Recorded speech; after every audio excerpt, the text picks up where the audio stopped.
Greetings, Attorney Derek DeBrosse here, Munitions Law Group, munitionsgroup.com, munitionsgroup.com. Look us up on social, YouTube. Go ahead and click that little bell icon. Stay in touch with us.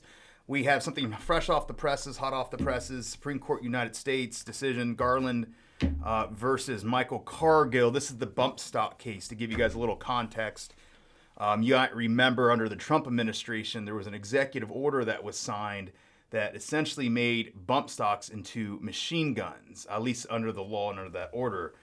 Most of us in the gun community knew that this was quite honestly BS. I'll just call it how it is. It was bullshit, right? That's all it was. It was made up out of whole cloth. Personally, I'm not a huge fan of bump stocks just from a mechanical standpoint. I don't own one, never have owned one, but it's not about the product, right? It's about the overreaching of the government authority, especially in the realm of the Second Amendment and firearms. So this case came forward from Michael Cargill, who I believe he surrendered to bump stocks under protest, under objection. And Justice Thomas, I believe, wrote the decision that came out today. And I wanted to go over a few things. But the gist of it is, so you all know, is that these things are no longer illegal. So you guys can guess, those of you that have been following this case, as to why they're not illegal. So what happened was, for years, bump stocks were determined by ETF not to be fully automatic machine guns subject to the National Firearms Act of 1934. The reason being is that a machine gun is defined as a firearm that's capable of expelling a projectile by a multiple projectiles, by a single function of the trigger. So the single function of the trigger is really the prime area of the definition that we kind of analyze as attorneys and as the court has. And they came to the conclusion that with a bump stock, if you know how it works, there's multiple functions of the trigger for each round that it's expelled through the barrel. For those of you that don't know what a bump stock is, it's essentially a stock that goes onto a semi-automatic rifle.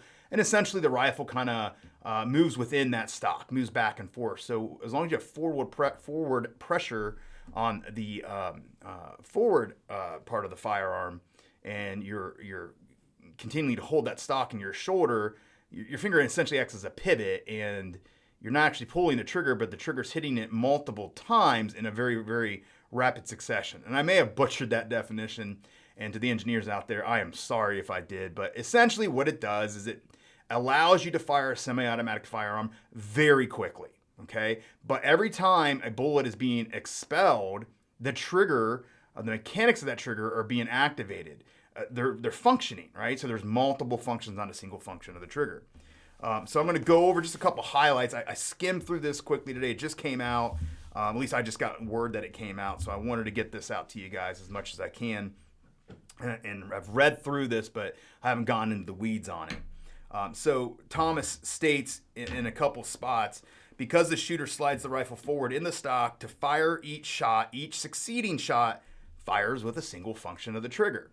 Big surprise there. It goes on and gives a little more context as to the Cargill case and its procedural posture or its procedural history. And it ended up in the Court of Appeals. We forgot to the Supreme Court. And he states that the Court of Appeals initially affirmed the lower court's judgment, but reversed that after a hearing en banc. So the lower court decided, yes, this is a machine gun. This executive order is constitutional, could be upheld.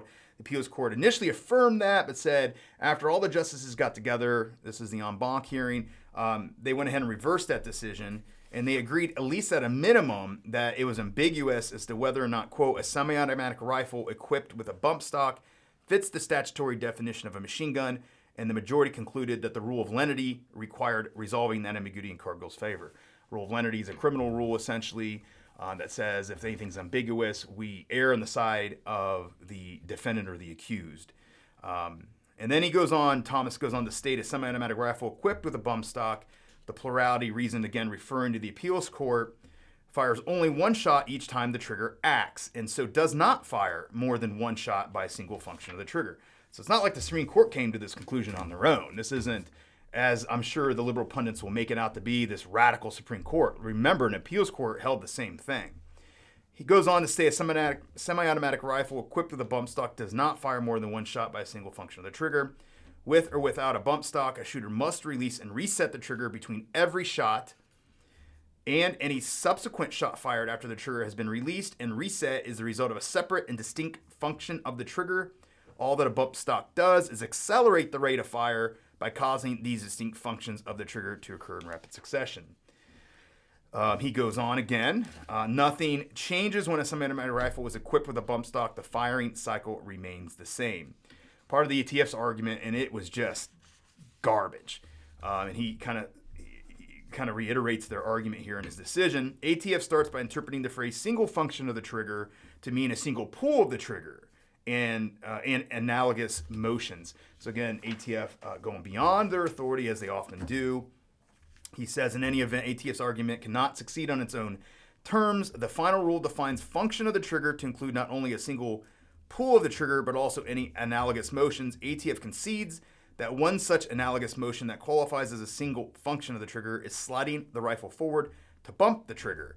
But if that is true, then every bump is a separate function of the trigger, and semi-automatic rifles equipped with bump stocks are therefore not machine guns.